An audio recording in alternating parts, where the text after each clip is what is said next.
Good evening, everybody. Welcome to the May 27th edition of the Lock in Your Success weekly market update and position update.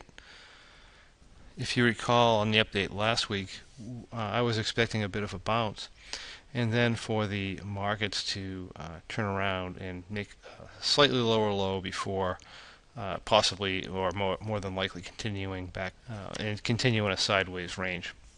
Here's a look at the NASDAQ. What we had last week is we did get that bounce earlier on in the week. I'm looking for signs of it to turn over and roll back down. Now, just looking at the NASDAQ, this right here is just going to, it went from bearish to completely neutral. We got, if you look at the shorter term charts, we got our breakdown. Now it's come into a perfectly symmetrical triangle here. And depending on which way this wants to break is the most likely direction of the market is going to determine that. So if we break to the upside, we're probably coming up to 20, close to 25.90 or something like that.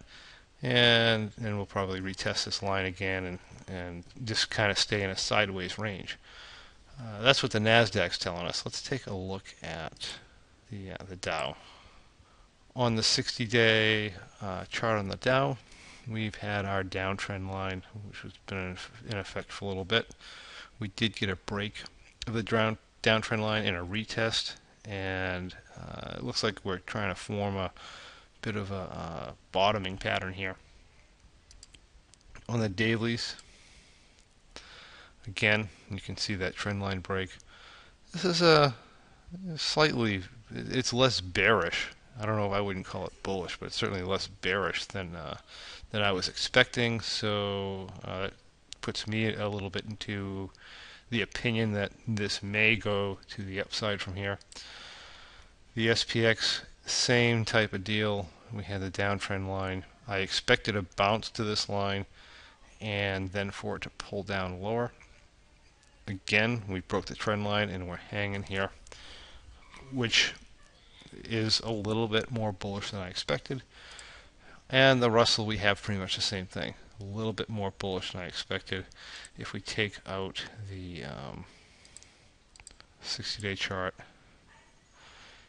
again, this is a double bottom type of thing here, and retested a trend line and it headed back up again. So we've more or less pushed sideways again. We may end up getting a bounce into this area, the 785 area.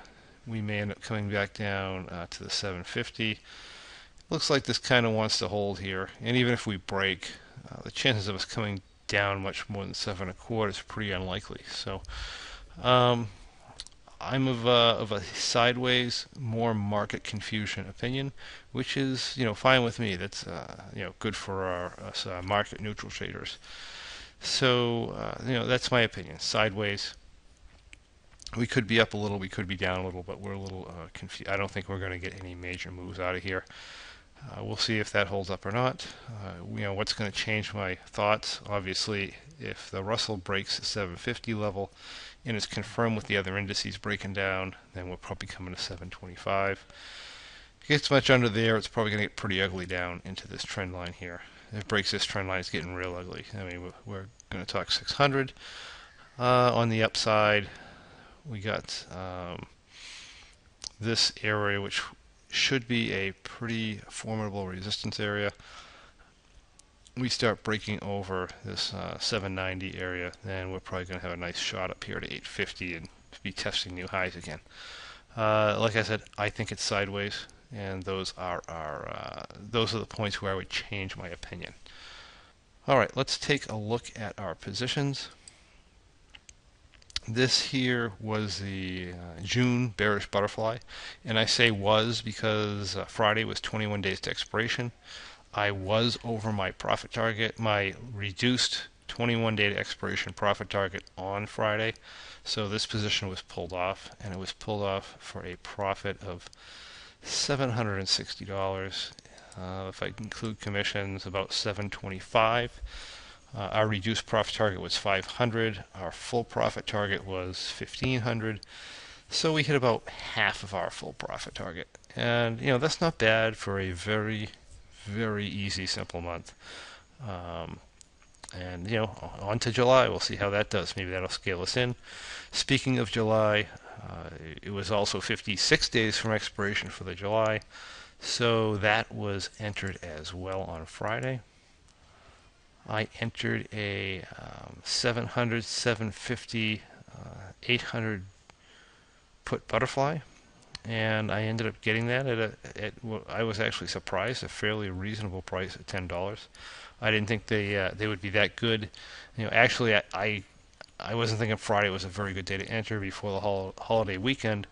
The market was flat, the volume was low. Typically you don't get very good fills into those conditions, but it did okay. Well, at least I think it did okay. We'll see what Tuesday brings. So this is all set, and this is going to be our July position. I did not yet enter the July M3 position, and let me bring in the June method 3 position. Okay, here's the June M3 position. We initially bought two 760 butterflies. We ended up rolling one of these butterflies back. Market continued down. We ended up rolling the other one back to 740 as well. And from there, we added a 720, 730 call vertical to help flatten our delta to the upside. And on Friday, I think it was Thursday, I sent out an update on the website. I ended up adding a 730, 740 vertical during the week, and now the position looks like this. It's up about $727. We have a $1,000 profit target. If the market's flat the first couple days of the week, we should be very close to profit target and be able to get out. If it decides to make a large move, then we will probably be in it a bit longer. But it's doing well, and I'm happy with the position, and that is all we have on.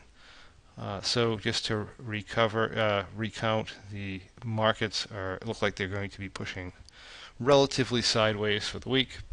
That is, unless of course something happens with the European debt crisis over there.